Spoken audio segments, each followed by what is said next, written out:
Polanski et les Césars, la cérémonie de la honte. Ce vendredi 28 février, lors de la cérémonie des Césars, Roman Polanski a été récompensé de la meilleure réalisation pour son film J'accuse, une statuette qui met tout particulièrement l'accent sur un réalisateur, bien plus que sur le travail collectif qui entoure un film.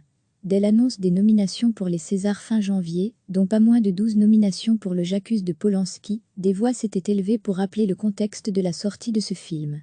Le 8 novembre dernier, la photographe Valentine Monnier a accusé Roman Polanski de l'avoir violée, se joignant à 11 autres femmes, qui ont déclaré que Polanski les avait agressées sexuellement. 10 d'entre elles avaient moins de 18 ans au moment des faits décrits. Polanski a toujours réfuté les accusations portées contre lui. Depuis de nombreuses années, je me tiens au silence. J'accuse aura marqué ma limite, a déclaré Valentine Monnier.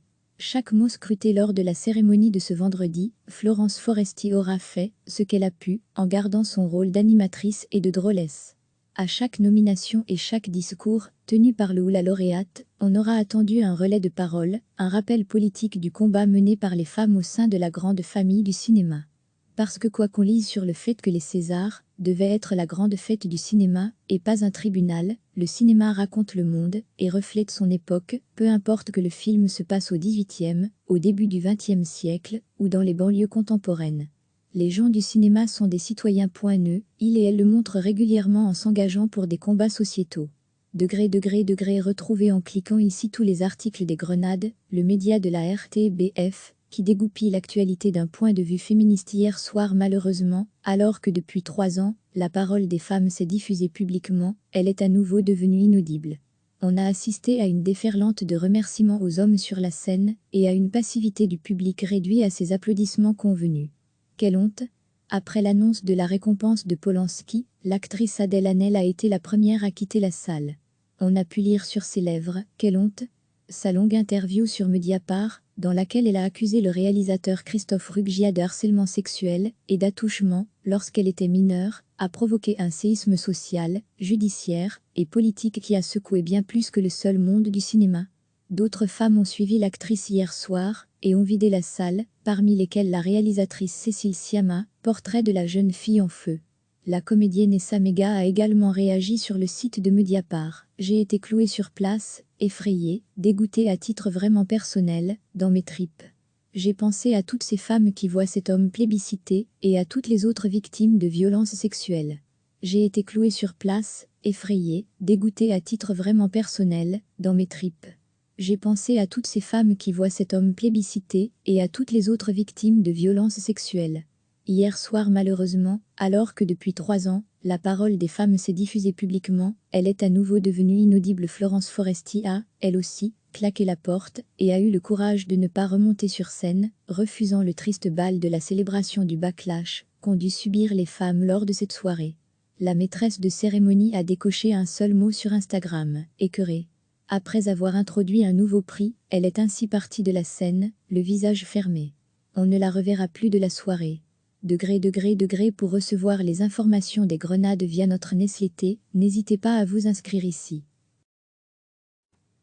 Interrogée par les Grenades après la cérémonie, la metteuse en scène et comédienne Myriam Sadoui précise « La société a intérêt à ce qu'une justice équitable soit rendue », a écrit le juge Scott Gordon en 2017, pour justifier sa décision de ne pas clore les poursuites pour viol d'une mineure de 13 ans par Polanski. Il ajoute l'accusé dans cette affaire est un fugitif qui refuse d'exécuter les ordres des tribunaux.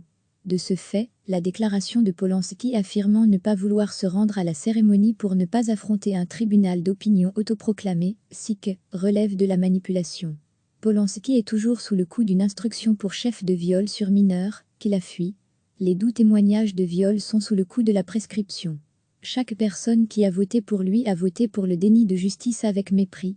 Les femmes et les hommes qui s'élèvent contre cette récompense le font au nom de la valeur de la justice qui, elle, est sans prix. Le sacre de Polanski, une gifle à dièsme tout qui porte un nom. Le backlash depuis quelques mois, les femmes essaient de prendre une juste place dans ce monde très masculin du cinéma. Réalisatrices, actrices, productrices, elles n'ont plus rien à prouver.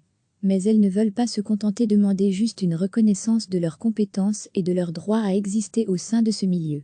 Elles veulent aussi rendre ce milieu plus éthique, changer les comportements machistes, dénoncer ceux qui profitent de leur pouvoir et privilèges, mettre à jour les complicités qui permettent l'impunité des uns et des autres, face aux tentatives d'émancipation des femmes, face à leur combat pour l'égalité. N'est-on pas en train d'observer des retours de manivelle? Ce que la journaliste américaine Suzanne Faludi a analysé et nommé backlash au début des années 90. Signifiant retour de bâton, le backlash renvoie à un ensemble de contre-attaques remettant en cause les acquis obtenus par les femmes. Les femmes osent en fait remettre en cause la hiérarchie établie depuis des siècles entre les sexes, c'est à quoi on a assisté hier soir à la cérémonie des Césars en rappelant aux femmes que, malgré nos revendications, malgré nos avancées, malgré nos solidarités qui dépassent le milieu du cinéma, les dominants semblent toujours avoir le dernier mot. Comme l'affirmait Faludi, chaque avancée du droit des femmes a été suivie d'une offensive réactionnaire. Nous voilà prévenus. Responsabilité collective. La responsabilité est collective, le monde du cinéma et les institutions doivent réagir, édicter des politiques d'égalité à tous les échelons, de la composition des jurys, à l'octroi des subventions et aux récompenses. La liberté et l'égalité sont deux principes politiques qui font de la société démocratique, la fraternité en est la pièce rapportée, une valeur qui permet le maintien des privilèges et la solidarité entre dominants. Signifiant retour de bâton, le backlash renvoie à un ensemble de contre-attaques remettant en cause les acquis obtenus par les femmes. Polanski, loin d'être censurée ou de voir sa carrière brisée, continue à recevoir des subventions, à tourner et à être récompensée. C'est comme si le monde sportif décernait le trophée du meilleur coach à Gilles Beyer, l'entraîneur de patinage, que l'ex-championne Sarah Abitbol et d'autres après elle ont accusé de viol au temps où elles n'étaient encore que des adolescentes. Là aussi, pas de sanction de la justice. Juste des femmes dont la parole est prise au sérieux.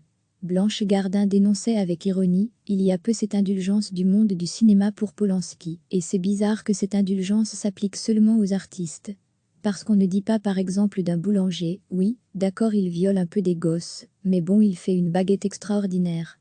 Si vous souhaitez contacter l'équipe des Grenades, vous pouvez envoyer un mail à lesgrenades@rtbf.be. Quand un pédocriminel est récompensé, quand un agresseur notoire est à la tribune, quand un homme tient des propos sexistes, quand une assemblée est 100% masculine, quand les femmes sont oubliées, moquées, injuriées. quitonslazal.twitter.com/xpkpxsexd8 CESAR 2020, l'hymne des femmes chanté par la chorale féministe, les lèvres révoltées au rassemblement devant les Césars. sororitépic.twitter.com/wpzcau3djq recevez chaque matin l'essentiel de l'actualité. Cliquez sur s'abonner pour recevoir les dernières nouvelles.